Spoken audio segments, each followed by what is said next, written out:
శ్రీ శివమహాపురాణము రుద్ర సంహిత పార్వతీఖండ అధ త్రయస్త్రింశోధ్యాయ సప్తర్షుల ఉపదేశము. ఋషయ ఊచు జగత్పితా శివ ప్రోక్తో జగన్మాత శివామత తస్మాత్తేయా త్వయా కన్యా శంకరాయ మహాత్మనే ఏవం కృత్వా హిమగిరే సార్థకం తే భవేజ్జనుః జగద్గురోర్గురుస్త్వం హి భవిష్యసి న సంశయ. ఋషులిట్లు పలికిరి, శివుడు జగములకు తండ్రి అనియు శివాదేవి తల్లి అనియు పెద్దలు చెప్పెదరు. కావున నీవు కన్యను మహాత్ముడకు శంకరున కిమ్ము. ఓ హిమగిరి, ఇట్లు చేసినచో నీ జన్మ సార్థకమగును. నీవు జగద్గురువునకు గురువు కాగలవు, సందేహము లేదు. బ్రహ్మవాచ ఏవం వచన మాకన్య సప్తర్షీణాం మునీశ్వరాః ప్రణమ్యతాన్ కరౌ బద్ధ్వా గిరిరాజో బ్రవీదిదం. బ్రహ్మ ఇట్లు పలికెను, ఓ మహర్షి, హిమవంతుడు సప్తర్షుల ఈ మాటలను విని వారికి చేతులు జోడించి నమస్కరించి ఇట్లు పలికెను. హిమాలయ వాచ సప్తర్షయో మహాభాగా భవద్భిర్య దుదీరితం తత్ప్రమాణీకృతం మేహి పురైవ గిరిసేచ్చయ. ఇదానీం ఏక ఆగత్య విప్రో వైష్ణవ ధర్మవాన్ శివముద్దిశ్య సుప్రీత్య విపరీతం వచోబ్రవీత్. తదారభ్య శివామాత జ్ఞానభ్రష్ట బభూవః సుతా వివాహం రుద్రేణ యోగినా తేన నేచ్చతి. హిమవంతుడు ఇట్లు పలికెను, మహాత్ములారా, సప్తర్షులారా, శివుని ఆజ్ఞచే మీరు చెప్పిన మాట పూర్వమే నా చేత ప్రమాణముగా స్వీకరింపబడినది. ఇప్పుడే ఒక వైష్ణవ ధర్మానుయాయి అగు బ్రాహ్మణుడు వచ్చి శివుని ఉద్దేశించి విపరీతమగు మాటలను మహాప్రీతితో పలికినాడు. అప్పటి నుండి పార్వతి తల్లి జ్ఞానభ్రష్టురాలై యోగియగు రుద్రునితో పార్వతి యొక్క వివాహమునకు అంగీకరించుటలేదు. కోపాగార మగాత్సాహి సుతప్త మలినాంబర కృత్వా మహాహఠం విప్రా బోధ్యమానాపి నాబుధత్ అహం చ జ్ఞాన విభ్రష్టో జాతోహం సత్యమీర్యతే దాతుం సుతాం మహేశాన నేచ్చామి భిక్షురూపిణే. ఆమె మిక్కిలి దుఃఖితురాలై మాసిన వస్త్రములను ధరించి కోపగృహంలో ప్రవేశించినది. ఓ ఋషులారా, బోధించినను ఆమె తెలుసుకునటలేదు. ఆమె చాలా మొండి పట్టుతోనున్నది. నేను కూడా జ్ఞానమును కోల్పోయితిని. నేను సత్యమునే పలుకుచున్నాను. భిక్షరూపధారి మహేశ్వరునకు కుమార్తెని ఇచ్చుట నాకు ఇచ్చగించుటలేదు. బ్రహ్మోవాచ ఇత్యుక్త్వా శైలరాజస్తు శివమాయా విమోహితః తూష్ణీం బభూవ తత్రస్థో మునీనాం మధ్యతో మునే సర్వే సప్తర్షయస్తే హి శివశ్రేయాం ప్రశస్య వై ప్రేషయామాసురథత్తాం మేనకాం ప్రత్యరుంధ్యతీం అధ పత్యుః సమాదాయ నిదేశం జ్ఞానదాహిస జగామా అరుంధతి తోర్ణం యత్ర మేనా చ పార్వతి గత్వా దదర్శ మేనాం తాం సేనాం శోకమూర్ఛితాం ఉవాచ మధురం సాత్వి సావధానా హితం వచః. బ్రహ్మ ఇట్లు పలికెను, ఓ మహర్షి, శివమాయచే విమోహితుడైన పర్వతరాజు మునుల ఎదుట నిలబడి ఇట్లు పలికి మిన్నకుండెను. ఆ 7 ఋషులు శివమాయను కొనియాడి పిదప అరుంధతిని మేనక వద్దకు పంపిరి. జ్ఞానమును ఇచ్చే ఆ అరుంధతి భర్త ఆజ్ఞను గైకొని వెంటనే పార్వతి మరియు మేనా ఉన్న చోటుకు వెళ్ళెను. ఆమె అచ్చటకు వెళ్ళి శోకముచే పరాభూతయ్యై పరుండి ఉన్న మేనను చూచెను. అప్పుడు ఆ సాధ్వి మెల్లగా మధురము హితమునగు వచనమును ఇట్లు పలికెను. అరుంధత్యువాచ ఉత్తిష్ట మేనకే సాధ్వి త్వద్గృహేహ మరుంధతి ఆగత మునయశ్చాపి సప్తాయాతా కృపాలవః. అరుంధతి ఇట్లు పలికెను, ఓ మేనక, సాధ్వి లెమ్ము. నేను అరుంధతిని.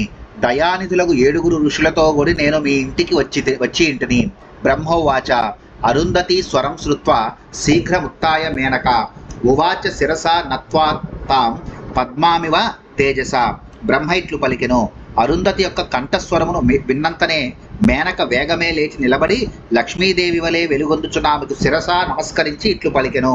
మేనోవాచ అహోజ్య కిమిదం పుణ్యమస్మాకం పుణ్యజన్మనాం వధుర్జగద్విధే పత్ని వశిష్ఠస్యాగతే హవై కిమర్థమాగతా దేవి తన్మే బ్రూహి విశేషతః అహం దాసి సమాతేహి ససుతా కరుణాం కురు. మేన ఇట్లు పలికెను, అహో, మేము ఎంత పుణ్యము చేసుకొని జన్మించితిమి. అందువలననే జగత్తునకు విధి విధానమునందించిన వశిష్ఠుని ధర్మపత్ని ఇచ్చటికి వచ్చినది. ఓ దేవి, ఇచ్చటకు మీరు వచ్చుటలో గల కారణమేమియో నాకు వివరముగా చెప్పుడు. నేను నీకు దాసి వంటి దానను, నీ కుమార్తె వంటి దానను. నాపై దయను చూపుము. బ్రహ్మోవాచ ఇత్యుక్త్వా మేనకాం సాధ్వి బోధయిత్వాం చతాం బహు తథాగతా చ సుప్రీత్య శాస్త్రే యత్రర్షయోతి పితే అద శైలేశ్వరం తే చ రాదరాత్ స్మృత్వా శివ పదద్వంద్వం సర్వే వాక్య విశారదాః. బ్రహ్మ ఇట్లు పలికెను. అప్పుడు పతివ్రతయగు అరుంధతి మేన యొక్క ఈ మాటలను విని ఆమెకు పరిపరి విధముల బోధ చేసి మరలా ఆ ఋషులు ఉన్న చోటికి ప్రీతితో తరలి వచ్చెను. మరియు మాటలాడుటలో సమర్థులకు ఆ ఋషులందరూ శివుని పాదపద్మములను స్మరించి సాదరముగా పర్వతరాజునకు బోధించిరి. ఋషయ ఊచుః శైలేంద్ర శ్రూయతాం వాక్యమస్మాకం శుభకారణం శివాయ పార్వతీం దేహి సంహర్తుః స్వసురో భవ. అయాచితారం సర్వేశం ప్రార్థయామాస యత్నతః తారకస్య వినాశాయ బ్రహ్మా సంబంధ కర్మణి నోత్సుకో దార సంయోగే శంకరో యోగినాం వరః విదేహి ప్రార్థనయా దేవస్తవ కన్యాం గృహీష్యతి దుహితస్తే తపస్తప్తం ప్రతిజ్ఞానం చకారసః హేతుద్వయేన యోగీంద్రో వివాహం చ కరిష్యతి. ఋషులిట్లు పలికిరి. ఓ పర్వతరాజా, శుభకరమగు మా మాటలను వినుము. పార్వతిని శివునకు ఇమ్ము. జగత్తును లయము చేయు రుద్రునకు మామవు కమ్ము. తారకుని వినాశము కొరకై బ్రహ్మగారు యాచించుట ఎరుంగని ఆ సర్వేశ్వరుని ఈ వివాహము చేసుకోమని కష్టపడి ఒప్పించెను. యోగివర్యుడకు శంకరునకు వివాహమునంద అభిరుచిలేదు. కానీ ఆ దేవుడు బ్రహ్మగారి ప్రార్థనచే నీ కన్యను వివాహమాడగలడు. నీ కుమార్తె తపస్సును చేయగా ఆయన ఆమెకు మాటను ఇచ్చి ఉన్నాడు. ఈ రెండు కారణములచే యోగివర్యుడకు శివుడి వివాహమును చేసుకొనగలడు. బ్రహ్మోవాచ ఋషీణాం వచనం శ్రుత్వా ప్రహస్య స హిమాలయః ఉవాచ కించిత్ భీతస్తు పరం వినయపూర్వకం. బ్రహ్మ ఇట్లు పలికెను. ఋషులు ఆ మాటను విని ఆ హిమవంతుడు కొద్దిగా నవ్వి భయపడిన వాడే గొప్ప వినయమును చూపుచూ ఇట్లు పలికెను. హిమాలయ వాచ శివస్య రాజసామగ్ర్యం నహి పశ్యామి కాంచన కంచిదాశ్రయమైశ్వర్యం కంవా స్వజన బాంధవం నేచ్యామ్యతి వినిర్లిప్త యోగినే స్వాం సుతామహం యూయం వేద విధాతుశ్చ పుత్రా వదత నిశ్చితం వరాయ ననురూపాయ పితా కన్యాం దదాతి చేత్ కామాన్ మోహ భయాల్లోభాత్ స నష్టో నరకం వ్రజేత్ నహి దాస్యామ్యహం కన్యామిచ్చయా సోలపానయే యద్విధానం భవేద్యోగ్య మృషయస్తద్విధీయతాం. హిమవంతుడి ఇట్లు పలికెను. మహారాజునకు ఉండదగిన సామాగ్రి ఏదియూ శివుని వద్ద కానరాదు. ఆయనకు ఒక్క ఆశ్రయము గాని ఐశ్వర్యము గాని తనవారు గాని బంధువులు గాని ఉన్నట్లు కనపట్టుటలేదు. మిక్కిలి నిర్లప్తుడగు యోగికి నా కుమార్తెను ఇచ్చి వివాహం చేయుట నాకు ఇష్టమగుటలేదు. వేదములను ప్రవర్తిల్ల చేసిన బ్రహ్మగారి పుత్రులకు మీరు మీ నిశ్చయమును చెప్పుడు. కామనల వలన గాని మోహము వలన గాని భయము వలన గాని లోభము వలన గాని కుమార్తెను తగని వరుణకు ఇచ్చిన తండ్రి నశించి నరకమును పొందును. నేను ఇష్టపడి సోలపానేగు శివునకు కన్యను ఇయ్యలేకున్నాను. ఓ ఋషులారా, ఈ విషయంలో ఎట్లు యోగ్యముగా ఉండునో మీరే నిర్ణయించుడు. బ్రహ్మవాచ ఇత్యాకన్య వచస్తస్య హిమాగస్య మునీశ్వరాః ప్రత్యువాచ వసిష్ఠస్తం తేషాం వాక్య విశారదః. బ్రహ్మ ఇట్లు పలికెను. ఓ మహర్షి, హిమవంతుని ఆ మాటను విని వారిలో వాక్య విశారదుడగు వశిష్ఠుడు ఈ విధముగా బదులిడెను. వశిష్ఠ ఉవాచ శృణు శైలేశ మద్వాక్యం సర్వధాతే హితావహం ధర్మా విరుద్ధం సత్యం చ పరత్రేహ ముదావహం వచనం త్రివిధం శేల లౌకికే వైదికేపి చ సర్వం జానాతి శాస్త్రజ్ఞో నిర్మల జ్ఞానచక్షుష అసత్యమహితం పశ్చాత్ సాంప్రతం శృతి సుందరం సుబుద్ధిర్వక్తి శత్రుర్హి హితం నైవ కదాచన ఆదావ ప్రీతిజనకం పరిణామే సుఖావహం దయాలుర్ధర్మశీలో హి బోధయత్యేవ బాంధవ. వశిష్ఠుడు ఇట్లు పలికెను.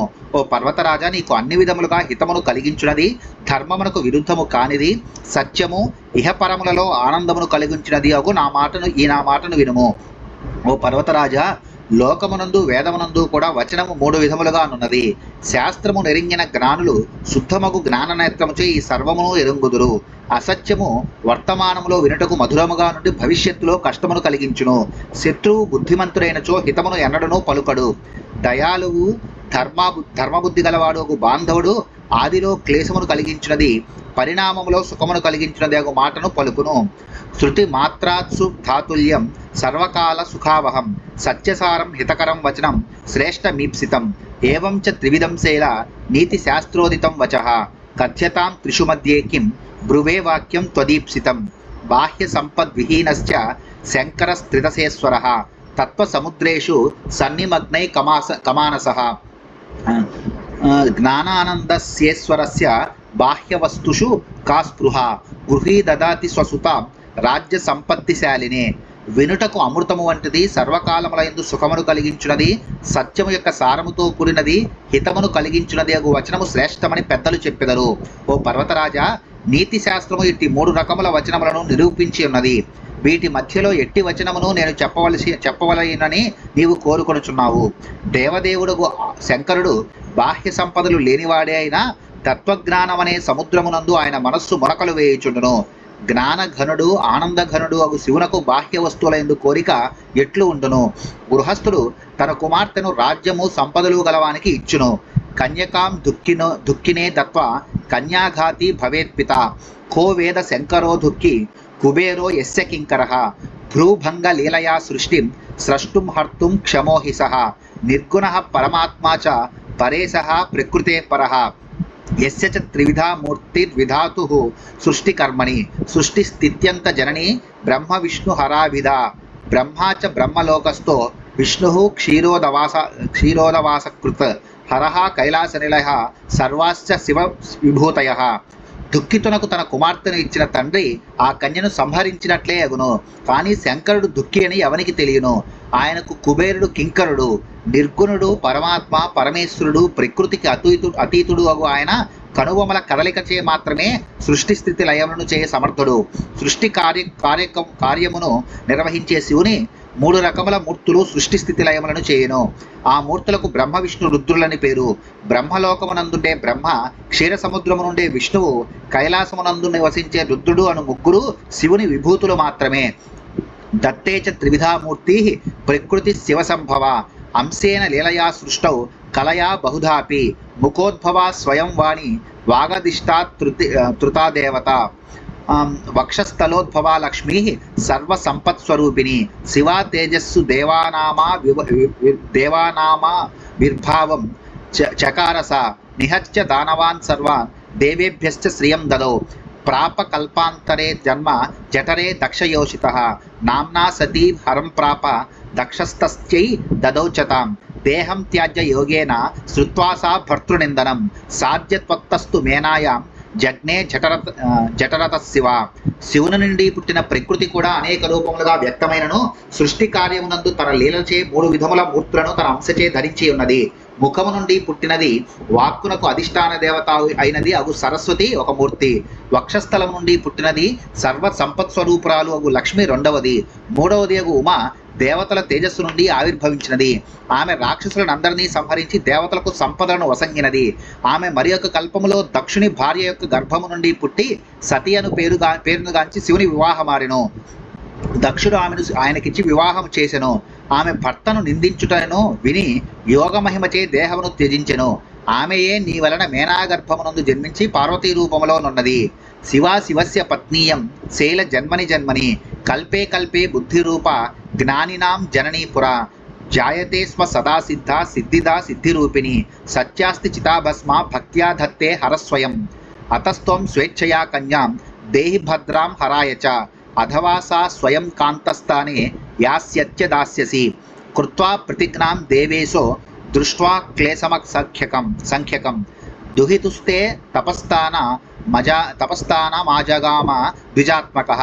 తామాశ్వాస్య వరం దత్వా జగామ నిజమందిరం. తత్ప్రార్థనావచ్చా శంభుర్యాయచే త్వాం శివాం గిరే. ఓ పర్వతరాజా, ఈ శివాదేవి జన్మజన్మలయందు సర్వకాలములయందు శివుని అర్ధాంగి. ఈ తల్లి సర్వోత్కృష్టురాలు.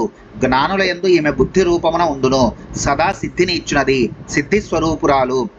స్వయం సిద్ధయగు ఈ దేవి ఇచ్చట జన్మించి ఉన్నది. శివుడు సతీదేవి యొక్క అస్థికలను చితాభస్మను భక్తితో స్వయముగా ధరించును. కావున నీవు మంగళస్వరూపురాలకు నీ కన్యను సంతోషంతో శివునికి ఇమ్ము. లేనిచో నీవు ఈయనిచో ఈమెయే తన భర్త ఉండు స్థానములకు స్వయముగా వెళ్ళగలదు. నీ కుమార్తె యొక్క తీవ్రమగు తపస్సులోని క్లేశములను చూచి దేవతలకు ప్రతిజ్ఞను చేసి దేవదేవుడకు శివుడు బ్రాహ్మణ వేషములో నీ కుమార్తె తపస్సు చేయి స్థలములకు వచ్చినాడు.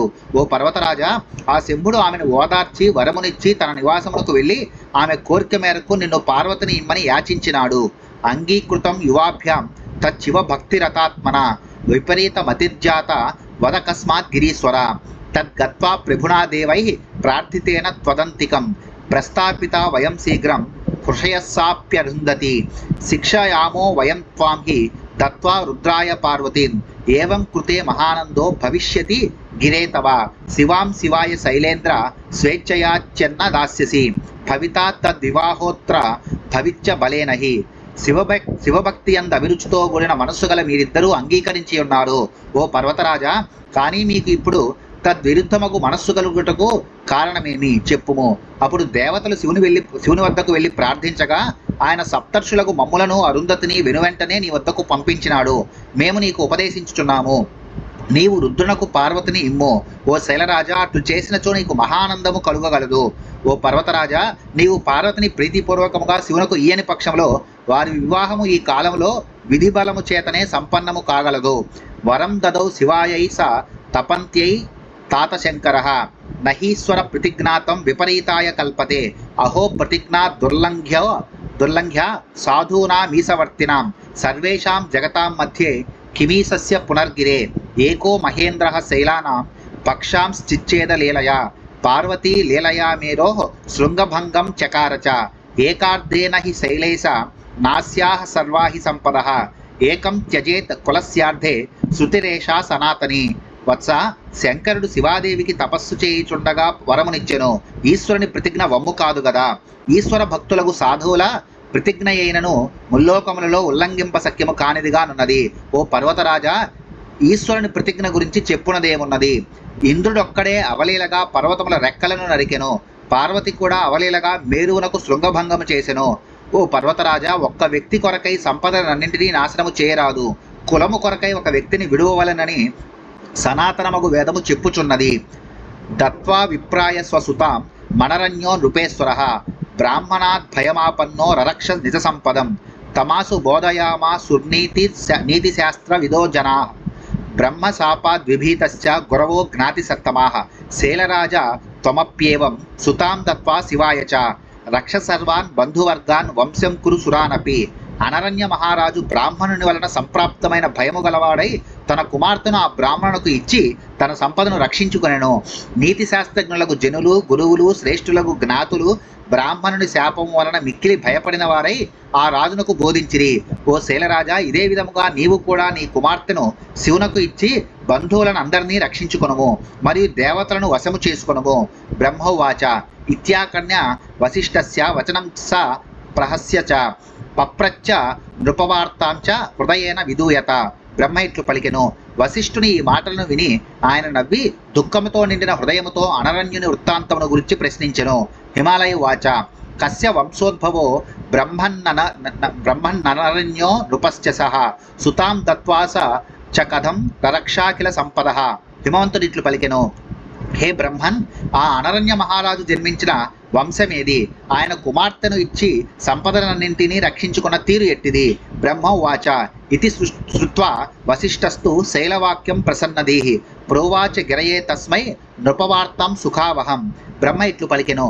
ప్రసన్నమగు మనస్సు గల వశిష్ఠుడు ఆ పర్వతుని ఆ మాటను విని సుఖదాయకమగు అనరణ్య చరితమును ఆ పర్వతరాజునకు చెప్పెను. ఇది శ్రీ శివమహాపురాణే రుద్ర సంహితాయాం పార్వతీఖండే గిరి సాంత్వనం నామ త్రయస్త్రింశోధ్యాయ. శ్రీ శివమహాపురాణంలోని రుద్ర సంహిత యందు పార్వతీఖండలో హిమవంతునకు సప్తర్షుల ఉపదేశమును వర్ణించే 33వ అధ్యాయము ముగిసినది.